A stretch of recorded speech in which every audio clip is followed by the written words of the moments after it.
All right, welcome to Hoops Tonight here at The Volume. Happy Monday, everybody. Hope all of you guys had an incredible weekend. We are continuing our season previews today with the Central Division out in the Eastern Conference. So that's the Cleveland Cavaliers, the Milwaukee Bucks, the Detroit Pistons, the Indiana Pacers, and the Chicago Bulls. You guys know the drill. Before we get started, subscribe to the Hoops Tonight YouTube channel so you don't miss any more of our videos.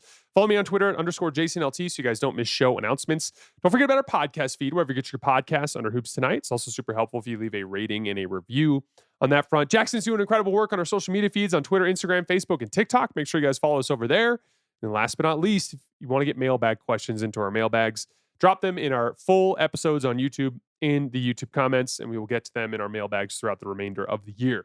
All right, let's talk some basketball. We are starting today with the Cleveland Cavaliers.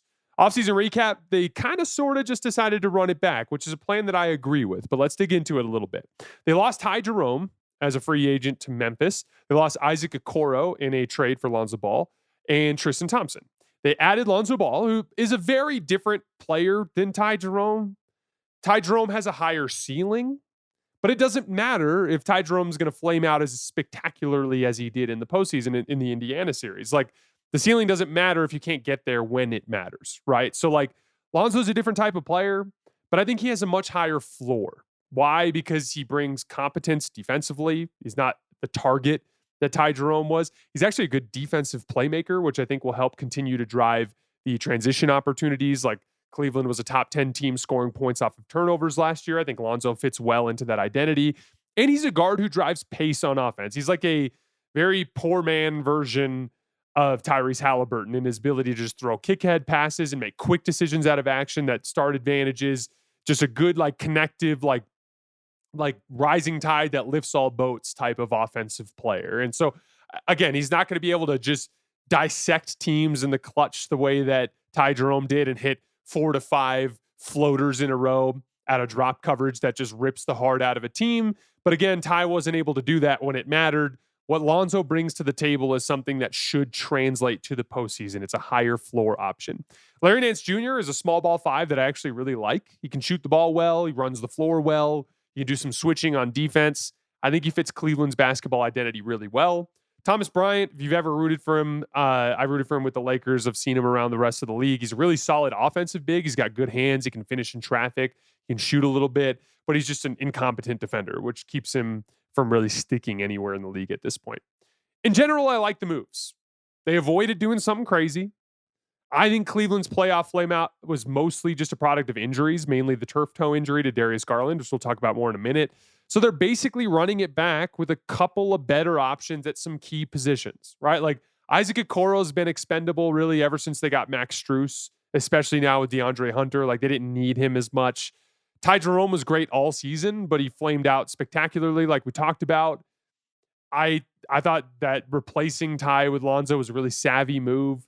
And then Larry Nance is just a solid backup center if he can stay healthy, right? So the Cavs are running it back and giving this group another chance. I think this is the right call.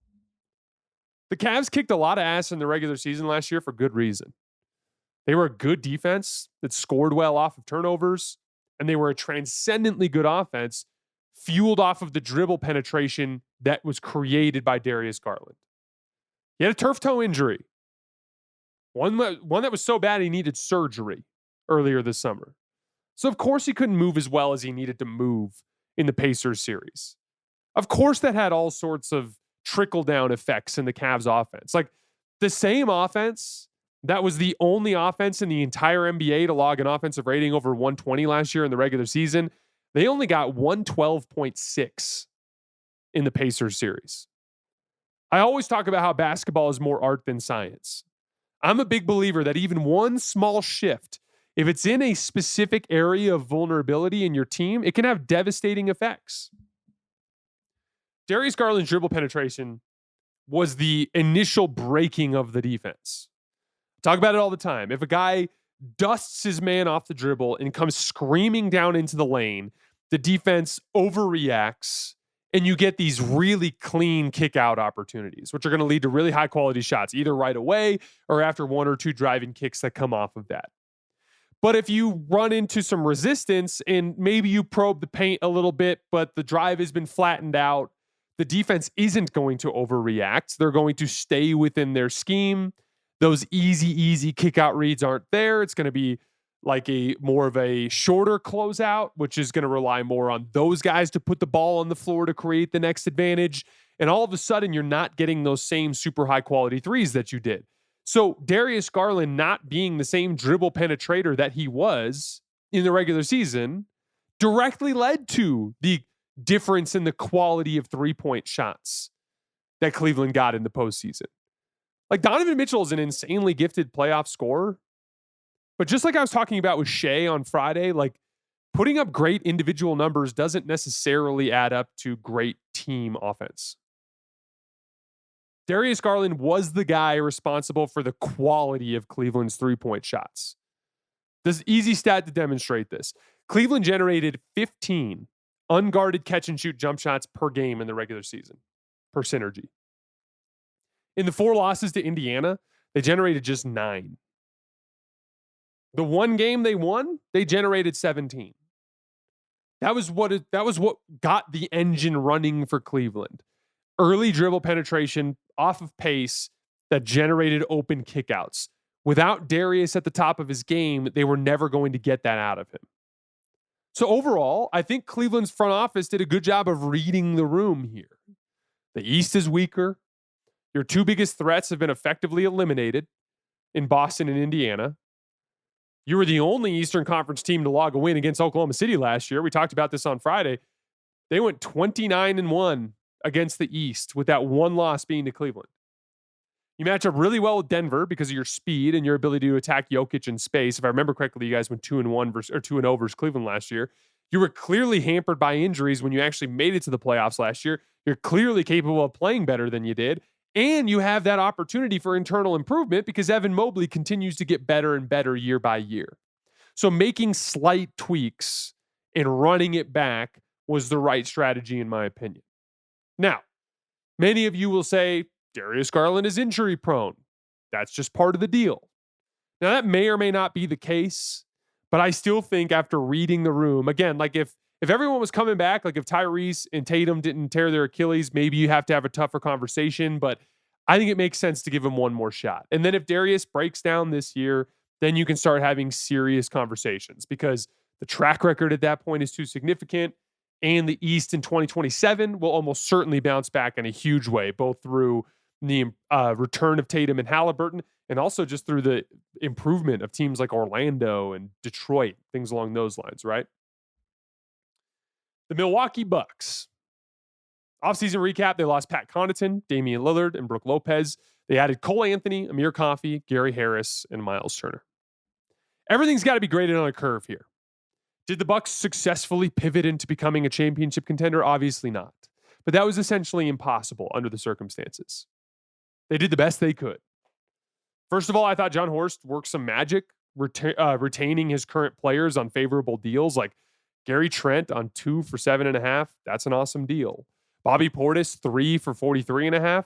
That's an awesome deal. I thought he was going to be asking for something closer to 20 per year. Taurean Prince, 2 for 7.1. That's an awesome deal. Kevin Porter, 2 for 10.5. Like, all 4 of those guys for $26 million annually or whatever it adds up to. I think that's solid cap management from John Horst and the Bucks. They were super light on ball handling, so getting a guy like Cole Anthony as a backup guard is a nice get there. I think Miles Turner is like the ideal front court partner for Giannis. They will almost certainly on defense be a pack the paint and funnel type of team because of their point of attack defense. So like Miles Turner coming up to the level with Giannis playing on that back line as they kind of yo-yo back and forth. I think that's going to give teams some problems defensively. Miles Turner's a better defender than Brook Lopez at this point in time. And he gives Giannis a natural pick and pop partner. He's a guy that is going to get into action with Giannis and pop to the top of the key, and it's going to be a way to start the offense. And he's a decent option to throw the ball down on the block against mismatches. Like Miles Turner did a lot of mismatch hunting with Indiana in the postseason last year, especially in the first 3 rounds. Gary Harris and Amir Coffey are perfectly fine bench role players on the wing. Again, given their situation, I think the Bucks did fine. I think their best chance to succeed in the short term is basically to lean entirely into Giannis with shooting. I would start Kevin Porter Jr., Gary Trent, and AJ Green instead of Kyle Kuzma. as I talked about in our player ranking series, I really want to see the Bucks at least double Giannis's pick and roll volume. I think he ran somewhere around like 350 last year, but it was one of their most productive play types. He just got great stuff almost all the time. And towards the end of the season, he was just picking teams apart with it. I'd lean into a steady diet of inverted ball screens with guys like AJ Green and Gary Trent slipping out to the top of the key, pick and pops with Turner. I think it's a great way to quickly get the defense in rotation. I think they'll get a lot of downhill Giannis screaming into the paint type of stuff out of that. And then again, this was the best catch and shoot team in the entire league last year. So like you're going to be spraying out to some really high quality shooters there. I want to see Giannis 750 pick and rolls this year if he's healthy. I think that would be a good hallmark of the right offensive approach for this particular team. For the second side, Kevin Porter Jr. had some really natural ball handling like chemistry with Giannis. He plays with good pace. He does a good job of getting the ball to Giannis in the pocket. I think he'll similarly be able to have some success with Miles Turner and pick and pop. So like if you actually dig into the numbers, Kevin Porter Jr., Gary Trent, AJ Green, and Giannis, when those four were on the court last year, albeit a small sample, in 224 possessions, they were plus 42.4 net. They had a 139 offensive rating with those guys. It's something that I would lean into. Lean into what you're great at, right? Like, you don't have good backcourt ball handling. You don't need to be giving everybody else the ball. You don't have good perimeter defense. So lean into protecting the rim. At least be good at what you can be good at. This team can be good at protecting the rim. Will they have to give up a bunch of threes? Yes, but they can be good at protecting the rim. If they're good at protecting the rim and they give the ball to Giannis on offense and they have him run a ton of inverted action and ball screens with Miles Turner, they're gonna be a team that can win some basketball games. Are they going to go out there and win 60 games? No. But you'll get into the playoffs as a middling seed and you have an upset shot against anyone in that conference because there are 4 top-tier superstars in the NBA. 3 of them are out west. You have the other one. The only other guy that can reach that level is Embiid in Philly, and I think it's highly unlikely that they survive this season long enough to actually put that sort of confrontation in front of Giannis. So yeah, I think they did about as well as they could under the circumstances. It's going to be kind of like Giannis's 2018 LeBron year. Very little chance to win the championship, but an awesome chance to just flex your muscles and show how good you are in this league. Giannis has shown a ton of growth as a playmaker on the ball. I think he's got a good roster for him to accentuate that specific part of his game. I think him and Miles is a very strong defensive foundation in the front court. I think they have the potential to be at least an interesting team this season. Today's show is brought to you by our new presenting sponsor, Hard Rock Bet. We are still a month away from basketball tip-off, but with Hard Rock Bet, the action never stops. The WNBA finals start this weekend. If you haven't placed your first bet, now is the perfect time. Bet $5, and if it wins, you don't just get your payout, you also cash in $150 in bonus bets on top. If you don't want to wait and you need more hoops in your life, NBA futures are already live on Hard Rock Bet. You can bet the finals, MVP, Rookie of the Year, Sixth Man, and a lot more. Open up the app to see everything that's live and lock in today's odds if you like what you see. And on Wednesday, if you're already betting on the Hard Rock Bet Sportsbook app, you know what that means. It's the last day to use your legendary rewards drops. Open up the app today. You could have a bonus bet or who knows what's in there. More drops every Thursday. The rewards and promos are nonstop. Download the Hard Rock Bet app today and make your first deposit. Next, the Detroit Pistons. Another impressive offseason, in my opinion. You lose Malik Beasley and Tim Hardaway Jr. and Dennis Schroeder, all 3 guys that played big roles for you last year. But you bring in Duncan Robinson, who can replace some of that shooting. And by the way, I think Duncan's a better playmaker than both Malik Beasley or Tim Hardaway Jr., so I actually think he'll be a really useful offensive player in Detroit. Like, he had a lot of 2-man game chemistry with Bam Adebayo and was really good at making reads off the way the screen defender was guarding him and could get the defense into rotation coming off of action. I think he'll help a lot. Karis LeVert and the return of Jaden Ivey will replace Dennis Schroeder's ball handling. Karis, in a lot of ways, is like a bigger version of Dennis. He's like a 3-level scorer who's also a good perimeter defender, like just a good backup guard in this league. I think that's a good pickup there. And obviously, you're returning Jaden Ivey. And Jaden Ivey, before he went down with injury last year, was putting up 18 points, 4 rebounds, 4 assists on 57% true shooting. In his last 5 games before going down with injury, he averaged 19.2 points per game on 60% from the field and 21 for 36 from 3, which is 62%. So that's the main storyline to start the season is we're getting Jaden Ivey back. Let's see what this guy can do, right? We always talk about your rebuilding pathway. We were just talking about it yesterday with respect to Portland and Utah, right? You need your foundational superstar and you need your supporting star. And then from there, you need a mix of role players that fit the skill sets of those two stars. You're in a better spot than most teams in the league because you know you have the right foundational superstar. I thought Cade was incredible last year, and yet it still feels like he can get so much better. So your foundation is set. The question is, can Jaden Ivey be the right number 2 around Cade? I think he can be, but we need to see more, and hopefully we'll get to see that this season. The set of role players, it's starting to take shape, slowly but surely, right? Like you have athletic wings who can defend on the perimeter and Amen Thompson and Ron Holland. You have skilled veterans on the perimeter that can help your young stars on offense, like Duncan Robinson and Karis LeVert. You have big ass-kicking centers in Jalen Duren and Isaiah Stewart. The weak spot on the roster is the power forward spot, like Tobias Harris. And I actually thought Tobias playing well like he did for stretches in that playoff series against the Knicks was like a proof of concept for what an upgrade there would look like. And I've heard the name Lauri Markkanen brought up by several folks for Detroit, and I got to say, I like it. In addition to being the type of high-volume catch-and-shoot player that Cade has always thrived with, he loves hunting shooters, especially in transition.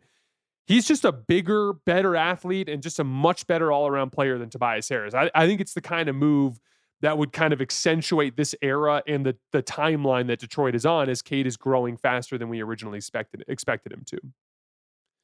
But regardless of whether or not they make a trade or how far they get in April and May, it's going to come down to Cade's development, especially in the playoffs.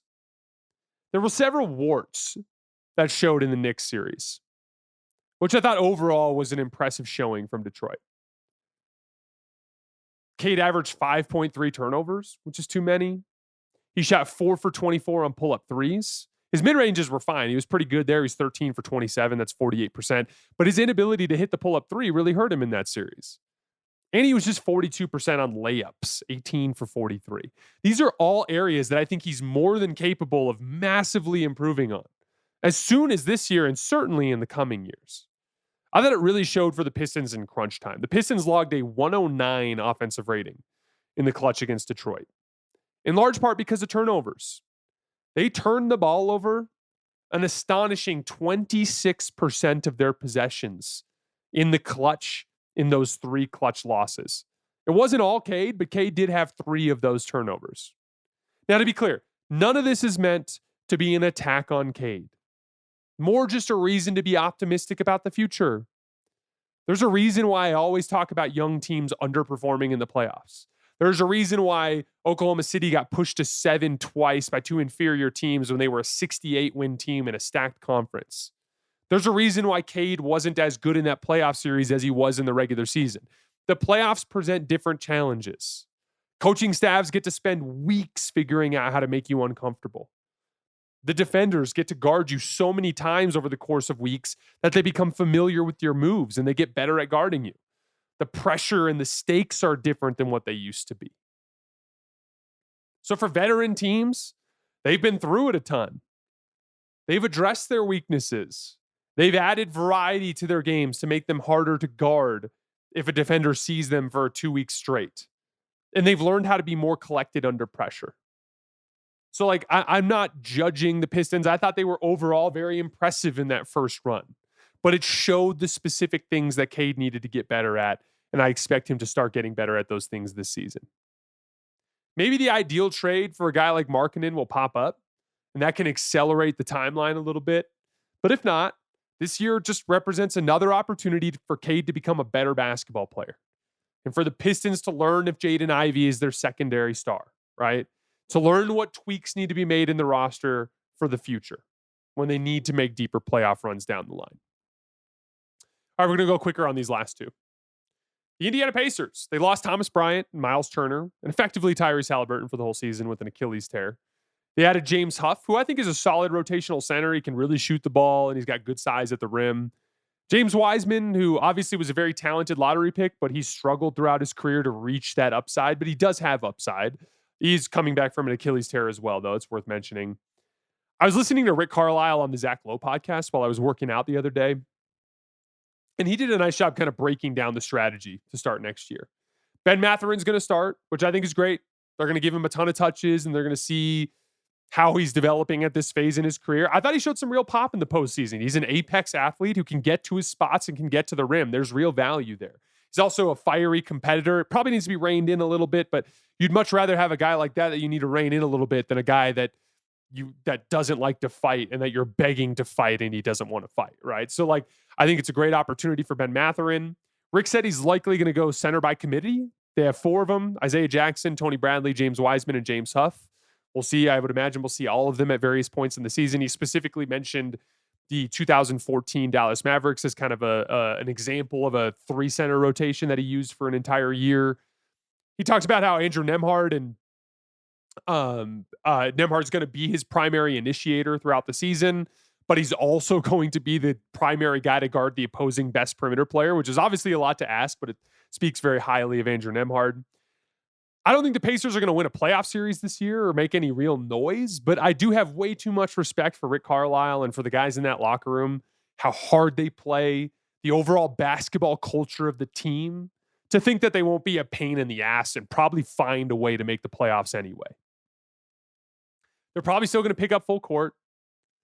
Rick correctly stated that it's basically impossible to replicate Tyrese's pace, but I'm sure that they're going to try.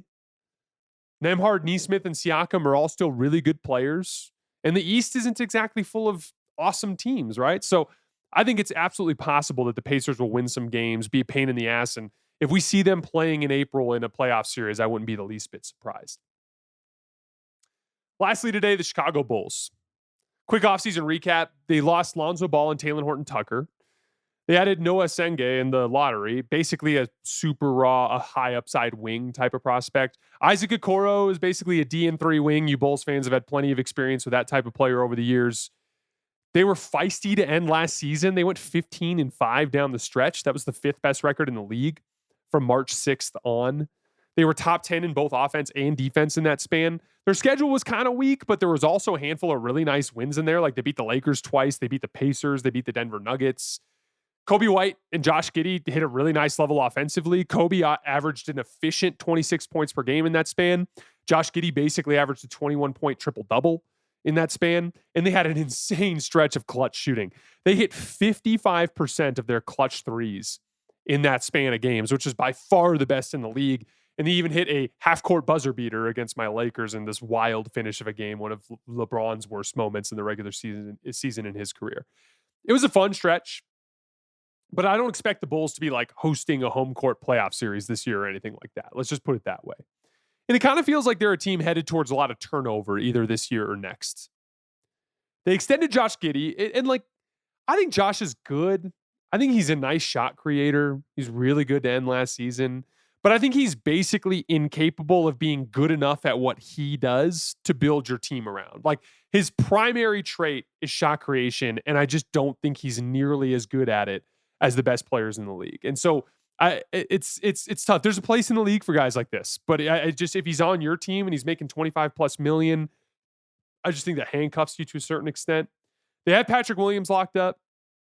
Modest Buzelis is an exciting and talented young player. We'll see what Noah Senge is, but basically everyone else is an expiring contract.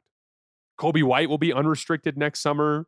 They haven't extended Aya DeSunmu, and apparently they were shopping him around a bunch this summer. So they seem kind of destined for another full rebuild soon. This year will be about seeing if Josh Giddey is worth building around. Again, I wouldn't personally, but he's going to get another opportunity this year. We're going to see what ceilings guys like Modest and Noah are actually headed towards, what they're trending towards at this point. And we're going to see what you can get by trading some of these expirings. There are a lot of guys in that lineup, whether it's Aya DeSunmu or it's Kevin Huerter or it's Nikola Vucevic or any of these guys. There are going to be guys in there that I think teams are going to make calls on throughout the season to anchor their lineups as they attempt to make a run at the championship. And those are vehicles with which to give yourself more runs at the draft to try to find who your foundational stars are. All right, guys, that's all I have for today. As always, I sincerely appreciate you guys for supporting me and supporting the show. We'll be back on Wednesday with 5 more teams. I will see you guys then.